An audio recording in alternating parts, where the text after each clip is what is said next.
Pourquoi nous ne connaissons rien de l'univers?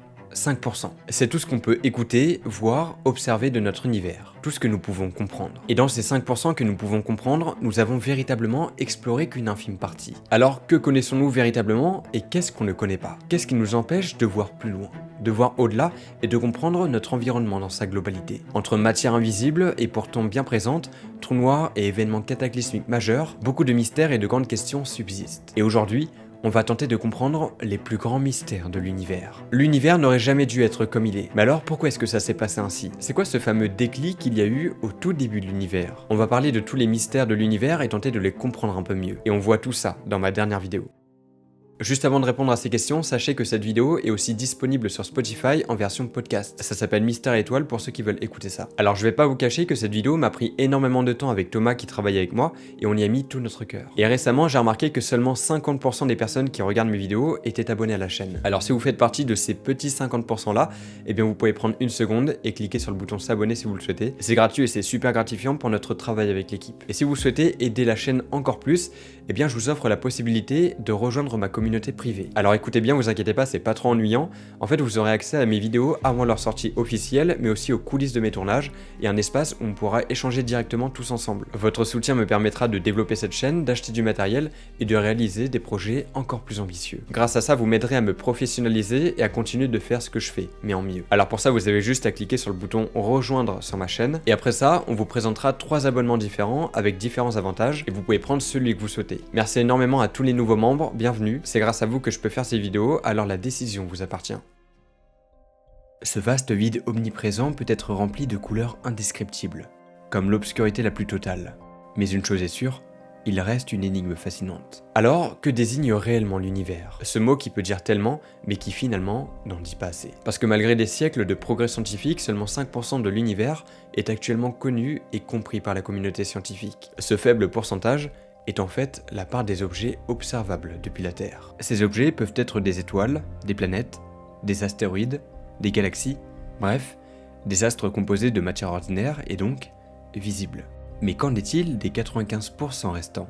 Cette majeure partie de la réalité est dominée par des concepts encore très mystérieux, dont on reparlera un peu plus tard. Les grandes questions qui hantent les astrophysiciens et les cosmologistes aujourd'hui touche à l'essence même de la réalité. Comment est-ce que l'univers a commencé? Qu'y avait-il avant le Big Bang? Pourquoi l'expansion de l'univers s'accélère-t-elle de seconde en seconde? Que trouve-t-on exactement au cœur des trous noirs? Ou même, sommes-nous seuls? Et ça, ce ne sont pas que des questions scientifiques. Il y a aussi un aspect philosophique et existentiel derrière. Et c'est une question que je souhaitais vous poser parce qu'on n'en parlera pas dans cette vidéo, mais selon vous, est-ce que oui ou non, on peut penser qu'on est seul dans l'univers? Est-ce qu'on a le droit de penser que la vie n'existe que sur Terre? Ou au contraire que c'est super égoïste de dire ça et que la vie existe très sûrement ailleurs. Dans la dernière vidéo, vous étiez ce nombre-là à participer au dernier débat. C'est cool de savoir que certaines personnes prennent ce temps-là, et donc si vous souhaitez y répondre, et bien tout se passe en commentaire. Débutons notre voyage directement par une des plus grandes inconnues de la cosmologie, celle qui a donné à l'univers son sens, mais aussi sa structure, la matière noire. Alors pour ceux qui ne le savent pas, qu'est-ce que la matière noire? Contrairement à la matière ordinaire qui est composée d'atomes ou de molécules, la matière noire est invisible. Elle n'interagit pas avec la lumière ou les ondes électromagnétiques, et donc elle ne peut pas émettre de la lumière, ni la refléter ou la réfracter. C'est pour cette raison qu'elle est invisible. Pourtant, elle représente environ 27% de l'univers, soit bien plus que la matière visible, qui est estimée à 5. La principale caractéristique de la matière noire, c'est son influence gravitationnelle. Elle agit comme une colle cosmique, empêchant les galaxies de se désintégrer sous l'effet de leur propre rotation. Sans cette mystérieuse substance, les galaxies et les regroupements de galaxies ne tiendraient pas ensemble. On vient aussi de voir que la matière noire correspondait à environ 27% de l'univers. Mais alors, à quoi correspond le reste? Si on se base sur notre propre compréhension actuelle de l'univers, on y retrouve le 5% de la matière visible et les 27% de matière noire. Le reste de l'univers est dominé par cette composante énigmatique, l'énergie sombre. Pour faire très simple, parce que j'en parlerai un peu plus tard, l'énergie sombre serait responsable de l'expansion accélérée de l'univers. C'est à cause d'elle, ou grâce à elle, que l'univers grandit plus vite que la lumière, et s'accélère de seconde en seconde. Et c'est peut-être aussi à cause d'elle que l'univers mourra. Mais ça, on en parlera un petit peu plus tard. L'énergie sombre, ou énergie noire, semble être répartie de manière égale dans tout l'univers, que ce soit dans l'espace ou dans le temps. ce qui signifie que son influence ne diminue pas malgré l'expansion cosmique. Ces proportions, donc de 5% de matière visible, 27% de matière noire et 68% d'énergie sombre, sont souvent surnommées le modèle de l'univers lambda CDM. Lambda pour l'énergie sombre ou CDM pour Cold Dark Matter ou matière noire froide. C'est pour ça qu'on ne peut comprendre que 5% de l'univers, parce que le reste nous est invisible. Et ce n'est pas pour autant qu'on connaît et comprend tous ces 5% là, que ce soit dans le temps ou dans l'espace. D'abord, si vous le voulez bien, revenons un peu sur la matière noire. Comment pourrait-on décrire cette matière? Différentes hypothèses ont été avancées concernant sa nature, parce qu'en vérité, c'est ça qu'on ne connaît pas vraiment. De quoi est-elle constituée, si elle est invisible?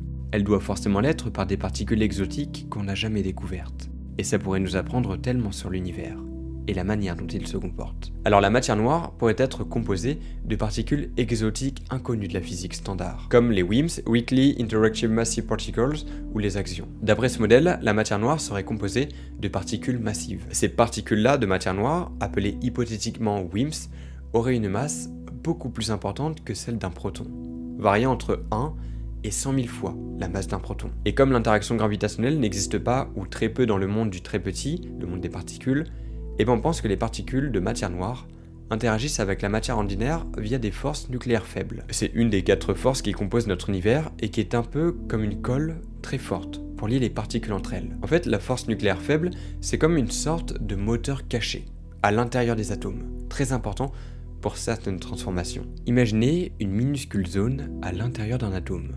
Ce que tu vois, c'est le noyau de l'atome. La force nucléaire faible agit seulement là, à des distances incroyablement petites, bien plus petites que ce qu'on peut voir ou qu'on peut toucher. Parfois, un type de particule dans le noyau, comme un neutron, peut se transformer en une autre particule, comme un proton. C'est comme si un Lego rouge devenait bleu.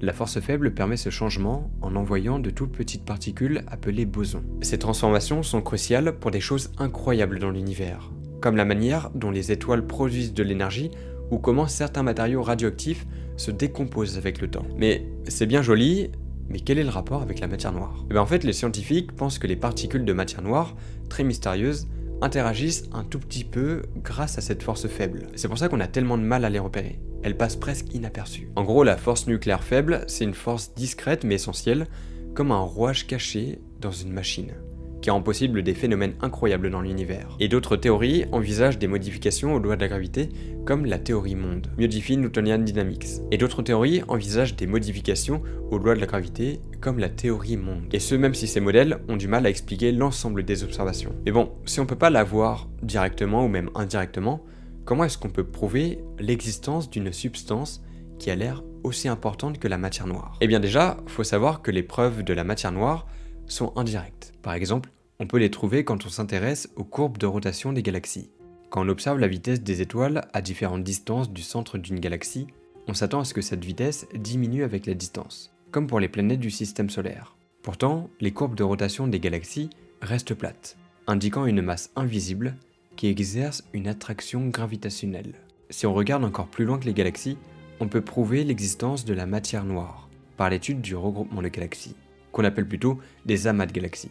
Les observations des amas de galaxies révèlent une masse totale bien supérieure à celle de la matière visible, donc qui sont les étoiles, le gaz et les galaxies de manière générale. Ce constat est basé sur la vitesse des galaxies à l'intérieur de ces regroupements. Un autre moyen de prouver son existence serait par des simulations numériques. Alors comment on le sait, me diriez-vous? Eh bien les modèles informatiques qui reproduisent la formation des grandes structures dans l'univers, comme les galaxies, fonctionnent uniquement si on inclut la matière noire. Et enfin, une dernière méthode possible de prouver la matière noire serait de s'intéresser directement au plus vieux rayonnement de notre univers, ou comme on préfère l'appeler, le fond diffus cosmologique. Il s'agit là d'un rayonnement fossile, le témoin clé de l'histoire de l'univers. C'est une lumière très ancienne qui a été émise environ 380 000 ans après le Big Bang, quand l'univers était encore très jeune.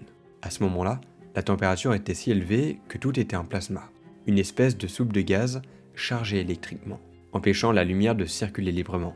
Quand l'univers s'est suffisamment refroidi, les atomes se sont formés, rendant l'univers transparent, et cette lumière a commencé à voyager. Aujourd'hui, cette lumière nous parvient sous forme de micro-ondes très faibles, avec une température très proche du zéro absolu. En étudiant cette lumière, les scientifiques peuvent découvrir des informations précieuses sur l'univers à ses débuts, surtout sa température, sa densité et sa composition. Et pour faire très simple, le fond diffus cosmologique, c'est un peu une empreinte lumineuse laissée par l'univers dans ses premiers moments, et qui continue donc de raconter son histoire presque 14 milliards d'années plus tard. Maintenant, le but est d'analyser les variations très subtiles dans sa température et son intensité. Grâce à ça, les scientifiques peuvent déduire des informations sur l'âge, la forme et la composition de l'univers, et même sur la vitesse à laquelle il s'étendait. Mais bon, tout ça c'est passionnant, mais est-ce qu'on a réussi sur Terre à produire de la matière noire? Ou encore mieux, à la visualiser? Et bien en fait, la quête pour identifier la matière noire mobilise les scientifiques du monde entier, utilisant des approches variées. Alors parmi ces approches, on peut noter la détection directe. Plusieurs expériences comme Xenonte ou Luc Zeppelin cherchent à détecter des collisions très rares entre des particules de matière noire et des noyaux d'atomes dans des détecteurs ultra-sensibles placés sous terre. Ces détecteurs utilisent des matériaux comme le xénon liquide pour capter ces interactions. Mais il y a d'autres moyens possibles comme la détection indirecte. Dans ce cas-ci, les astronomes cherchent des signatures de désintégration ou d'annihilation de particules de matière noire, qui pourraient donc produire des rayons gamma ou des neutrinos, détectables par nos instruments. Une autre possibilité serait de pouvoir produire de la matière noire en laboratoire. C'est ici que les accélérateurs de particules comme le Grand Collisionnaire de Hadron à Genève entrent en jeu. Ces expériences tentent de recréer les conditions similaires à celles du Big Bang pour produire de nouvelles particules. En arrivant à recréer ces conditions, on serait normalement en mesure de produire quasiment toutes les particules de l'univers, peut-être celles de la matière noire. Mais avec les moyens technologiques actuels, le projet de reconstruction d'un Big Bang sur Terre semble irréalisable. Alors des missions spatiales comme Euclide commandée par l'ESA ou Nancy Grace Roman par la NASA cartographient les grandes structures de l'univers pour mieux comprendre comment la matière noire les influence. Mais de manière générale, la matière noire reste insaisissable. Chaque nouvelle observation ou expérience nous rapproche de la compréhension de ce puzzle cosmique. Et dans ce puzzle cosmique, on retrouve bien évidemment cette fameuse énergie noire, l'un des grands mystères de l'univers. Alors je l'ai introduit un petit peu avant, mais concrètement, qu'est-ce que c'est? Alors comme je l'ai dit en début de vidéo, l'énergie noire est invisible et encore largement incomprise. De ce que l'on sait, elle représente environ 68% de l'univers et est responsable de l'accélération de son expansion. Mais rentrons un petit peu plus dans les détails. L'énergie noire, c'est une forme de matière hypothétique qui semble imprégner tout l'espace. Contrairement à la gravité qui attire les objets, l'énergie noire exerce une force répulsive. C'est elle qui pousse les galaxies à s'éloigner les unes des autres, à une vitesse croissante. Cette idée est confirmée par des observations de supernovas lointaines, à la fin des années 1990. Comme la matière noire, l'énergie noire est invisible, mais détectable. On ne peut ni la voir ni la toucher, mais on peut détecter ses effets par son influence sur l'expansion de l'univers. On sait qu'elle est uniformément répartie dans l'univers, c'est-à-dire qu'on retrouve exactement la même quantité d'énergie noire dans tout l'univers. C'est contraire à la matière noire qui peut se concentrer à des endroits bien spécifiques pour jouer de son attraction gravitationnelle pour attirer certaines structures célestes, comme des superamas de galaxies. Mais étant donné que l'énergie noire a une énergie au sens plus large du terme, elle pourrait éventuellement changer d'état. Par là, je veux dire qu'elle peut stagner, augmenter ou même s'inverser. Ça veut dire que l'énergie noire pourrait déterminer comment l'univers continuera à évoluer, tel l'instinct d'un animal qui le pousserait à agir d'une certaine façon plutôt qu'une autre. Mais que se passerait-il si l'énergie noire venait à changer d'état? Eh bien, ça aurait des conséquences sur l'expansion de l'univers. L'univers pourrait s'étendre de manière accélérée sans jamais s'arrêter. Ainsi, il deviendrait froid et sombre sans que plus rien n'existe. Plus aucune galaxie ne sera visible dans le ciel. Et pour cause, elles seront trop loin, au-delà de notre horizon visible. Ce cas de figure est sans doute le plus probable. C'est ce que les experts appellent l'expansion infinie, ou le Big Freeze. La Voie lactée sera là, dans un noir infini, incapable de percevoir une lumière provenant d'autres galaxies. Elle sera comme plongée dans une obscurité éternelle. Par contre, dans l'éventualité où l'énergie noire devenait plus puissante, elle pourrait surmonter toutes les forces de cohésion, y compris la gravité. Ça mènerait à un scénario où les galaxies, étoiles, planètes et même les atomes seraient déchirés, étirés à l'infini dans deux directions opposées. Par exemple, si on prend une page d'un journal et que l'on tire sur deux extrémités de cette page, le papier ne sera pas assez fort pour résister à cette force qui se déchirera. Ce scénario, qui est peu probable, est appelé le Big Rip, ou le déchirement cosmique. Mais qu'est-ce qu'il se passerait si l'énergie noire s'inversait? Par s'inverser, je parlais de l'effet de l'énergie qui serait inversé. Par exemple, et même si cette éventualité est très peu probable selon les données actuelles, si l'énergie noire s'inversait, ça donnerait lieu à ce qu'on appelle le Big Crunch. Ça se traduit par une contraction de l'univers entier, qui finirait par s'effondrer sur lui-même. Par définition, l'énergie noire est une énergie répulsive, c'est-à-dire qu'elle repousse des objets les uns par rapport aux autres. Donc, dans le cas contraire, l'énergie ne serait plus répulsive, mais attractive, comme la gravité. Dans ce cas-là, toute la matière présente dans l'univers serait attirée vers un endroit spécifique, un point. Bon, pour simplifier, ce serait un peu comme aspirer l'entièreté de l'univers avec un aspirateur. Tout serait aspiré jusqu'à ce que le dernier atome ne s'effondre sur lui-même sous la force attractive de l'énergie noire inversée. L'univers n'existerait plus, laissant derrière lui aucune trace de son passage, jusqu'au moment où l'étincelle le fera renaître. Un nouveau Big Bang. On appelle ça le rebond cosmique. Dans le niveau de recherche actuel, l'énergie noire force les scientifiques à repenser les lois fondamentales de la physique. Elle soulève des questions profondes sur la nature de l'espace, du temps et de la gravité. Aujourd'hui, on est incapable de définir ce qu'est l'énergie noire. Malgré des décennies de recherche, l'énergie noire reste un mystère. Et ce, même si des théories et des hypothèses voient le jour pour expliquer ce phénomène indescriptible. Et une de ces théories, c'est la théorie de la constante cosmologique. Elle a été proposée par Einstein, et cette idée postule que l'énergie noire est une propriété inhérente à l'espace lui-même. Ça veut dire que chaque mètre cube d'espace contiendrait une petite quantité d'énergie qui ne changerait jamais, même à mesure que l'univers s'étend. C'est ce qu'on a déjà vu et qui correspondrait à la parfaite uniformité de l'énergie noire dans l'univers.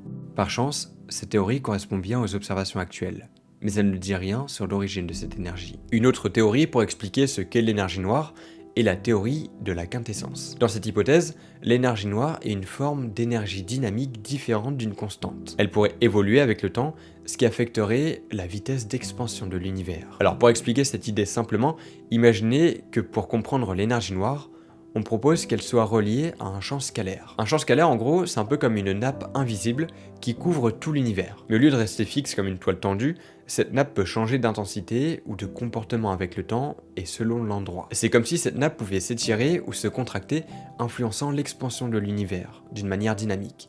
Donc pas toujours de la même façon. Ce concept est hypothétique parce qu'on ne l'a jamais observé directement.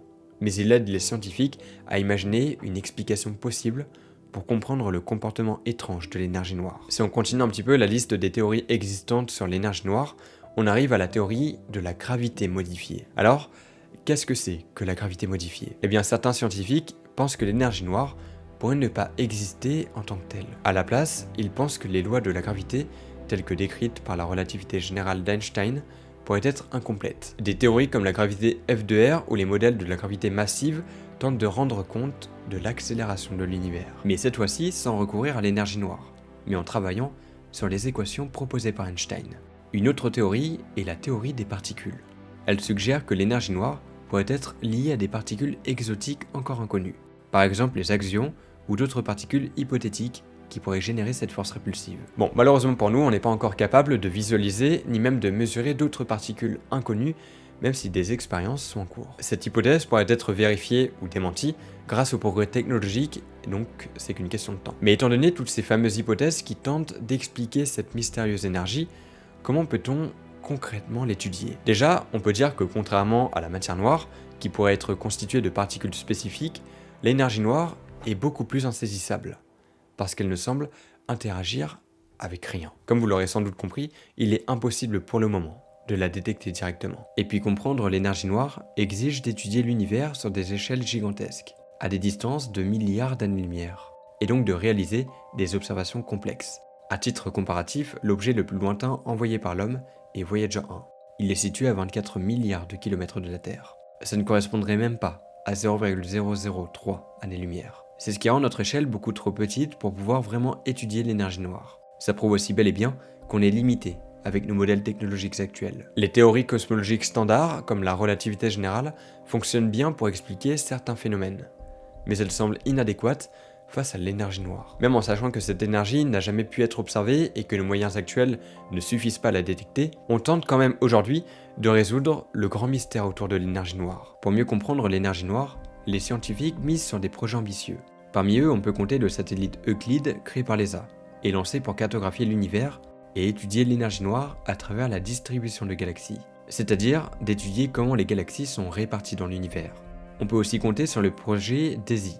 Il est conçu pour mesurer avec précision l'effet de l'énergie noire sur la structure même de l'univers. Et enfin, le projet autour du télescope Vera Rubin qui sera axé sur l'étude de la matière noire. et de l'énergie noire. J'ai d'ailleurs rencontré des scientifiques qui travaillent sur ce télescope quand j'étais au Chili, où j'ai fait un documentaire entier sur l'énergie noire. Donc si jamais ça vous intéresse, vous pouvez aller regarder ce documentaire qui s'affiche juste là, et vous me direz ce que vous en avez pensé. Et même si on est encore très loin de comprendre pleinement ce phénomène, chaque observation nous approche un peu plus de la résolution de ce mystère cosmique. Mais puisqu'on trace les plus grands mystères de l'univers, concentrons-nous sur les 5% de l'univers que nous pouvons comprendre. Dans ces 5%, on trouve les trous noirs. Des régions de l'espace totalement incomprises et qui pourtant pourraient permettre de faire un bond de géant dans notre compréhension de l'univers. Des régions si denses qu'aucune information quelle qu'elle soit ne peut en sortir. On en a beaucoup parlé sur la chaîne, mais pour les nouveaux, on va essayer de reprendre l'explication. Un trou noir, c'est un objet si dense que rien, pas même la lumière, ne peut s'en échapper, dû à son attraction gravitationnelle énorme. Au centre de ce monstre se cache une singularité, un point théorique où la densité et la gravité atteignent des valeurs infinies, et où les lois de la physique, telles que nous les connaissons, cessent de fonctionner. L'horizon des événements, une sphère parfaitement définie, marque la limite autour de la singularité. Au-delà de cette frontière, aucune information ni lumière ne peut s'échapper en raison de l'intense gravité du trou noir. C'est comme une limite, qui mène vers quelque chose impossible à comprendre. Une limite vers l'inconnu, où si tu la traverses, n'importe quoi pourrait arriver. Autour de cet horizon, il se forme parfois un disque d'accrétion, composé de gaz et de poussière attirés par le trou noir. Ces matériaux en spirale et soumis à des frottements extrêmes atteignent des températures très élevées en s'échauffant. Et enfin, dans certains cas, les jets relativistes peuvent émerger perpendiculairement au disque d'accrétion.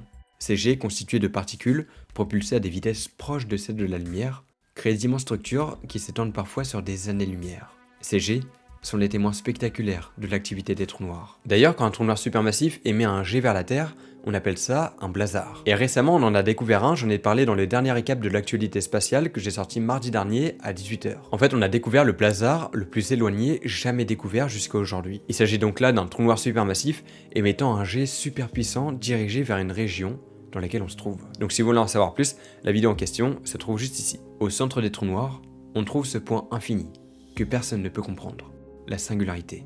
Mais que se passe-t-il réellement dans une singularité? C'est l'une des grandes énigmes de la science. À l'échelle de la singularité, les théories de la relativité générale et de la mécanique quantique entrent en conflit. Selon la théorie générale, qui est la grande théorie décrivant une très bonne partie de l'univers, une singularité est un point où l'espace et le temps est courbé à l'infini. C'est comme un abîme mathématique où les équations deviennent impossibles à résoudre. Et cette théorie ne prend pas du tout en compte les effets de la mécanique quantique, qui est la science qui gouverne les phénomènes à très petites échelles. Et pour comprendre les singularités, il faudrait combiner la relativité générale et la mécanique quantique en une théorie unifiée, qu'on appelle souvent la théorie de la gravité quantique. Alors pourquoi je dis ça? Eh bien parce que comme vous le savez peut-être, la relativité générale d'Einstein décrit la gravité telle qu'on la connaît aujourd'hui. Pour qu'un objet possède une attraction gravitationnelle, il faut qu'il dépasse une certaine masse par rapport aux autres objets qui l'attirent. Par exemple, si le Soleil n'était pas plus massif que la Terre, eh bien c'est la Terre qui attirerait plus le Soleil, plutôt que l'inverse. Imaginez si du jour au lendemain,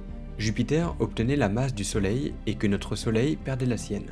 Tout ne serait que désordre dans le système solaire, le temps que les planètes se stabilisent autour de Jupiter. Mais du coup, quel est le rapport avec la mécanique quantique? Eh bien comme on vient de le voir, plus un objet est lourd, plus il aura un fort pouvoir gravitationnel. Mais à l'échelle quantique, les particules ont des masses tellement faibles qu'elles ne peuvent pas exercer une quelconque force gravitationnelle entre elles. Et comme on sait que la singularité d'un trou noir est un point théorique mathématiquement très petit, qui se trouve dans le monde quantique, les experts n'arrivent pas à expliquer comment une zone se trouvant dans un monde normalement dépourvu de masse significative peut héberger un point avec assez de masse pour capturer la lumière. Mais malheureusement pour l'instant, la singularité reste encore bien loin de notre portée intellectuelle. Et les trous noirs sont presque tous pareils. Ou quoique, pas vraiment. Ils ont la même structure, mais ne sont pas forcément du même type. Dans les cœurs de la plupart des galaxies, y compris la nôtre, se trouvent des trous noirs supermassifs. Ces objets avec des masses ayant des millions ou des milliards de fois celles du Soleil fascinent les astronomes. La grande question, c'est comment ont-ils pu se former si rapidement dans un univers si jeune? Ça, c'est l'un des autres mystères connus en astronomie. Il existe en fait plusieurs théories qui pourraient permettre de comprendre ces formations rapides. Par exemple, il y a la théorie de l'accrétion rapide de la matière. Les trous noirs supermassifs auraient absorbé des quantités gigantesques de matière et de poussière en très peu de temps.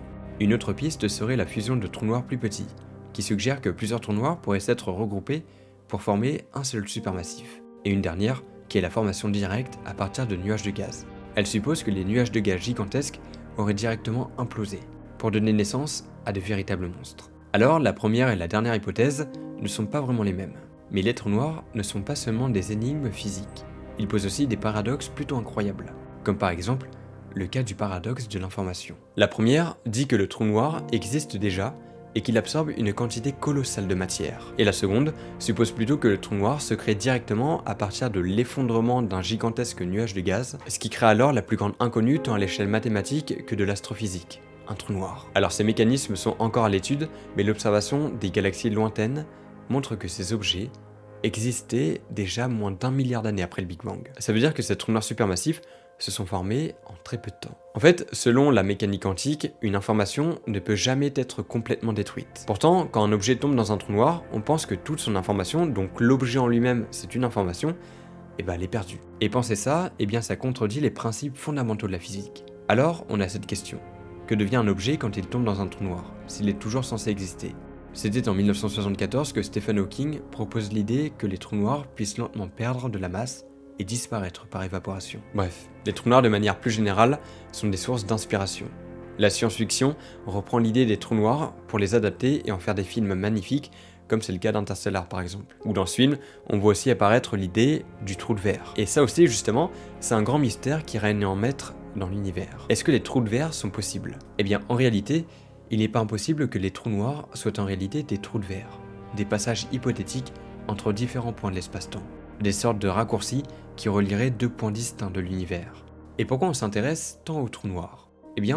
Parce qu'ils ne sont pas seulement des objets fascinants en astronomie, mais ce sont aussi des laboratoires naturels pour tester les limites de nos théories. En étudiant ces objets, les scientifiques espèrent répondre un jour à des questions fondamentales. Qu'est-ce que la gravité dans le monde du très petit? Est-ce qu'on peut unifier la relativité générale et la mécanique quantique? Quel est le véritable rôle des trous noirs dans l'évolution de l'univers? Bref, quelque part, les trous noirs symbolisent les frontières de notre connaissance. Et leur étude pourrait un jour bouleverser notre compréhension de l'univers tout entier. Mais quand on parle de l'univers, ce ne sont pas les seules questions qui nous viennent à l'esprit. Il existe tellement d'autres interrogations, comme par exemple, comment l'univers est né? Comment tout ça s'est créé? On peut commencer à s'intéresser aux premiers instants de l'univers, et particulièrement au Big Bang. Alors faut savoir, avant toute chose, je vois tous ceux qui disent que le Big Bang est faux, il s'agit du modèle le plus accepté pour expliquer l'origine de l'univers. Il ne décrit pas une explosion dans l'espace, mais plutôt une expansion brusque de l'espace lui-même. Il y a environ 13,8 milliards d'années, toute la matière, l'énergie et l'espace étaient concentrés en un état extrêmement dense et chaud, qu'on appelle la singularité initiale. On suppose que la singularité initiale faisait partie du monde quantique. On pourrait la décrire comme une soupe de plasma très chaude et dense, ce point de départ qui a marqué le début de l'expansion cosmique. Les premiers instants de l'univers, tels que décrits par le modèle du Big Bang, sont une période incroyablement dense et énergétique, qui marque le début de tout ce que nous connaissons. Ces instants cruciaux peuvent être décrits étape par étape. La première, c'est l'ère de Planck qui correspond à 10 puissance moins 43 secondes après l'instant zéro. Il s'agit en réalité de la période la plus mystérieuse, parce que nos théories actuelles, comme la relativité générale, ne peuvent pas encore décrire ce moment.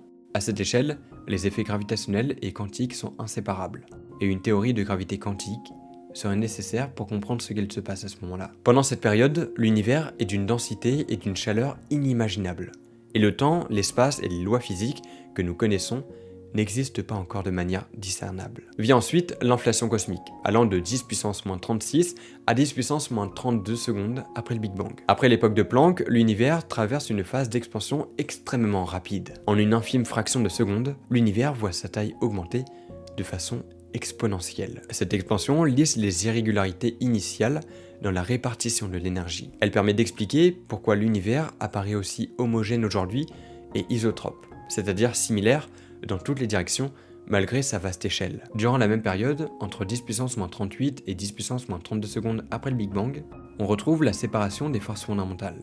Pendant ce court laps de temps, les interactions fondamentales qui régissent l'univers, donc la gravité, l'électromagnétisme, les forces nucléaires faibles et fortes, commencent à se différencier. Au début, ces quatre forces étaient unifiées, mais à mesure que l'univers se refroidissait, elles se sont séparées progressivement. Cette séparation est cruciale pour la formation des particules élémentaires. Ensuite, entre 10 puissance moins 32 et 10 puissance moins 6 secondes après le Big Bang, on assiste à la formation des particules élémentaires. À mesure que l'univers continuait de s'étendre et de se refroidir, les conditions ont permis la formation de particules subatomiques. Les quarks apparaissent, qui sont les plus petites particules qui existent et qui composent la matière.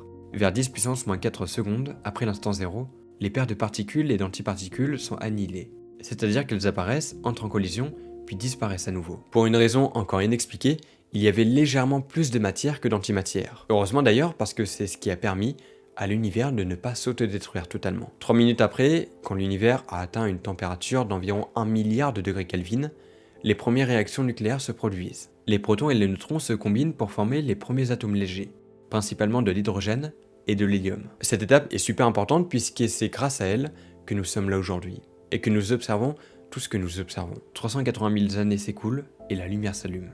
L'univers commence à rayonner. Les noyaux d'atomes capturent les électrons pour former des atomes neutres. Ils se stabilisent, et les photons, qui sont des particules de lumière, commencent à voyager librement dans l'espace. C'est la première fois que l'univers rayonne. Et ce rayonnement-là, on le voit aujourd'hui, au fin fond de l'univers. C'est ça qu'on appelle le fond diffus cosmologique. Les premiers instants sont comme un puzzle cosmique, où chaque étape joue un rôle fondamental dans l'univers que nous observons aujourd'hui. Mais une question reste en suspens. Pourquoi l'univers a-t-il commencé ? C'est vrai ça, parce que si le Big Bang décrit l'évolution de l'univers après son commencement, il ne répond pas à la question fondamentale, pourquoi l'univers est-il apparu ? Et donc les scientifiques et les philosophes se heurtent un petit peu à plusieurs mystères. Qu'est-ce qui a causé la singularité initiale ? Pourquoi une telle concentration de matière et d'énergie existe-t-elle ? Enfin plutôt d'énergie parce qu'il n'y avait pas encore de matière. Et pourquoi les constantes fondamentales, donc les chiffres un peu de l'univers, semblent-elles précisément ajustées pour permettre l'émergence de structures complexes, comme les galaxies, les étoiles, et même la vie. Le temps a-t-il vraiment commencé au moment du Big Bang, ou existait-il déjà avant ? On peut tenter de répondre à cette question. Le temps lui-même aurait commencé avec l'expansion de l'univers, mais certaines théories explorent des états antérieurs. Le concept même du temps est directement lié à celui du mouvement. Si tout est immobile, alors il n'y a pas de temps. Par contre, dès qu'il y a du mouvement, dans un espace donné, le temps défile, permettant de situer le mouvement en question dans l'espace et dans le temps. C'est l'espace-temps. Avant le Big Bang, il n'y avait rien.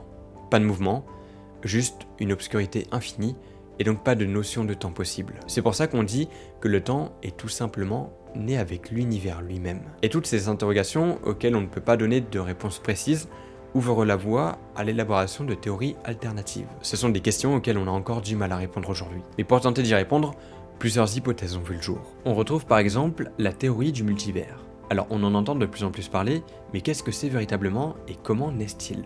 Eh bien selon cette théorie, notre univers ne serait qu'un univers parmi une multitude d'univers parallèles. Ces univers pourraient avoir des lois physiques complètement différentes. Et le nôtre serait simplement celui où les conditions permettent la vie. Il y a aussi la théorie de l'univers cyclique qui commence à avoir de plus en plus d'adeptes au fur et à mesure des siècles. Donc comme on en a parlé tout à l'heure, c'est que quand l'univers meurt, il renaît, et ainsi de suite. Et s'ensuit en fait des cycles d'expansion et de contraction de l'univers. Par contre, ce type de théorie a besoin d'être éternel, donc se reproduire à l'infini. Ça évite le besoin d'un débat absolu. On peut aussi retrouver l'hypothèse du rebond cosmique, dont on a parlé un peu plus tôt. Ce modèle propose qu'un univers préexistant se serait effondré jusqu'à un certain point critique, avant de rebondir pour créer l'univers que nous connaissons aujourd'hui. Et enfin, une autre théorie qui émerge tout juste est la théorie de l'énergie du vide.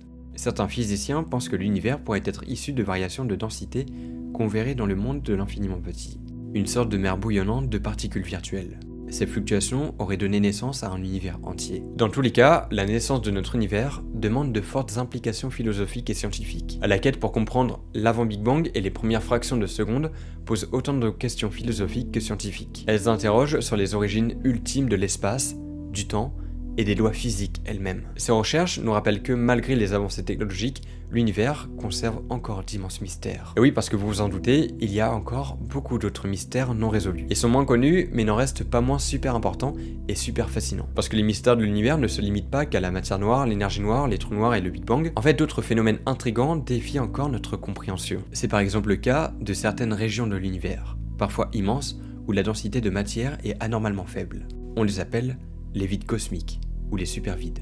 Même si on s'attend à une distribution homogène de la matière dans l'univers à grande échelle, ces zones vides représentent des anomalies fascinantes pour les cosmologistes. Un supervide est une zone où la matière, qu'elle soit ordinaire comme les étoiles, galaxies ou gaz, ou qu'elle soit de la matière noire, est beaucoup moins présente qu'ailleurs. Alors si ces zones ne sont jamais totalement vides, ils possèdent une densité si faible qu'ils perturbent les modèles classiques de la répartition cosmique. Ils mesurent généralement des centaines de millions d'années-lumière de diamètre, et sont donc bien plus grands que les amas de galaxies environnants. Et surtout, ils se forment très tôt dans l'histoire de l'univers, probablement à partir de variations dans la densité de matière après le Big Bang. Et vous verrez que ça a de l'importance. Et certaines zones moins denses se sont étendues davantage sous l'effet de l'expansion cosmique, alors que la matière était attirée vers les régions plus denses. L'un des exemples qu'on ait qui fait partie des plus étudiés, c'est le supervide du Bouvier, découvert en 1981. Il se trouve donc dans la constellation du Bouvier dans le ciel, et il a surpris les astronomes par sa rareté et son caractère exceptionnellement vide. Ce vide colossal mesure environ 330 millions d'années-lumière et contient seulement une poignée de galaxies. Environ 60 galaxies pour être précis, là où des milliers auraient été attendus. Mais est-ce qu'on peut vraiment s'arrêter une seconde sur la taille de ce vide? Il mesure 330 millions d'années-lumière de diamètre. Ça correspond à un vide de 300 000 milliards de kilomètres. Vous prenez un 3 et vous ajoutez 21 zéros derrière. C'est complètement insensé et inimaginable. Imaginez-vous au milieu de ce vide.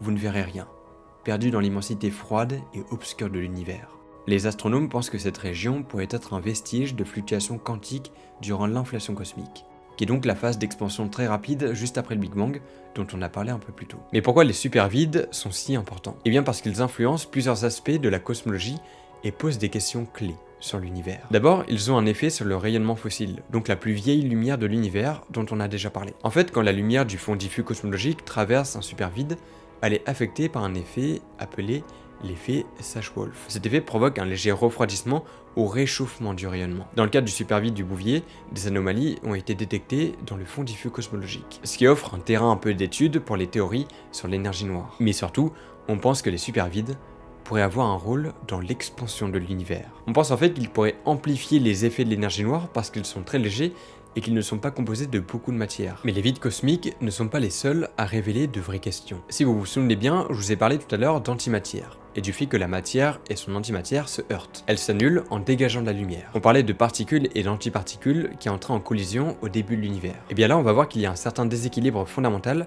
entre la matière et son antimatière. Une des grandes énigmes de la cosmologie est la prédominance de matière dans l'univers. En gros, pourquoi est-ce qu'il y a plus de matière que d'antimatière dans l'univers? Alors selon les lois de la physique, ces deux types de matière devraient être à égalité. Il devrait en exister autant. Pourtant, l'univers observable est presque entièrement composé que de matière ordinaire. Mais à noter que s'il y avait eu autant d'antimatière que de matière, alors l'univers tel qu'on le connaît n'aurait pas pu exister. À la place, on aurait eu un univers composé entièrement de lumière, sans aucune matière résiduelle. Donc, pas de planète, pas de galaxie, pas d'étoiles, rien de tout ça. Et c'est parce qu'au tout début de l'univers, il y a eu une légère différence entre ces deux types de matière que l'univers est tel qu'il est aujourd'hui. Alors pour expliquer cette asymétrie, les experts ont relevé plusieurs possibilités. On pense par exemple que des particules hypothétiques inconnues seraient intervenues et auraient déséquilibré les proportions de matière et d'antimatière. Mais bref, je pense qu'on est très loin d'avoir une réponse finale à ce problème. Sinon, il existe un autre mystère lié aux explosions titanesques qui ont lieu dans l'univers, qu'on appelle des sursauts gamma.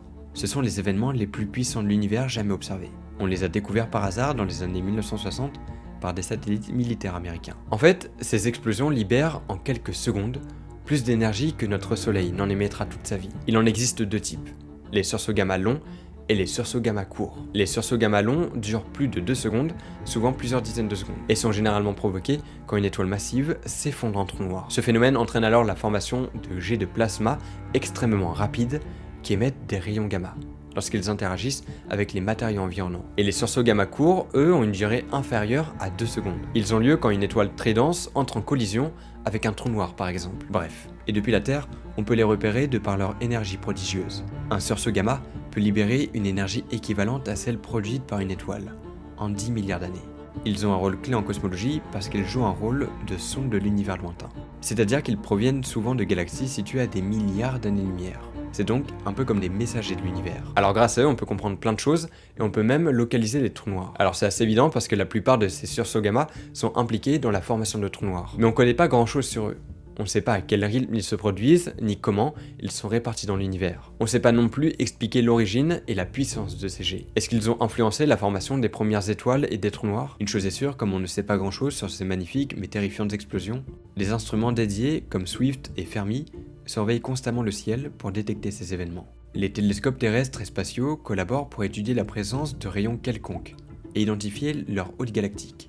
Les sursauts gamma restent une frontière fascinante de l'astrophysique moderne, offrant des indices précieux sur les processus les plus violents et extrêmes de l'univers. Bref, on a tant de choses à apprendre encore. Alors oui, 5%, C'est ce qu'on peut comprendre de notre univers grâce à ce qu'on observe aujourd'hui, et ce depuis des décennies. Mais on est encore très loin de tout comprendre, et on n'est qu'au début d'un long périple, comme les trous noirs. Ça fait un bon bout de temps qu'on les a théorisés, et pourtant, on est encore très loin de tout bien comprendre. D'ailleurs, si vous voulez en savoir plus sur la manière dont ils peuvent mourir, dont ils se forment, et tous les autres mystères autour des trous noirs, et bah je vous laisse aller voir cette super vidéo. Vous l'avez beaucoup appréciée d'ailleurs pour ça, donc merci beaucoup. N'oubliez pas de répondre au débat du jour en commentaire, et si vous voulez plus de vidéos comme celle que vous venez de voir, et bah je vous laisse aller voir cette playlist là. Je suis persuadé qu'elle va vous plaire, et vous tomberez forcément sur une vidéo qui va vous intéresser. On se retrouve mardi pour le récap de l'actualité spatiale. C'était Zebrolos, bye.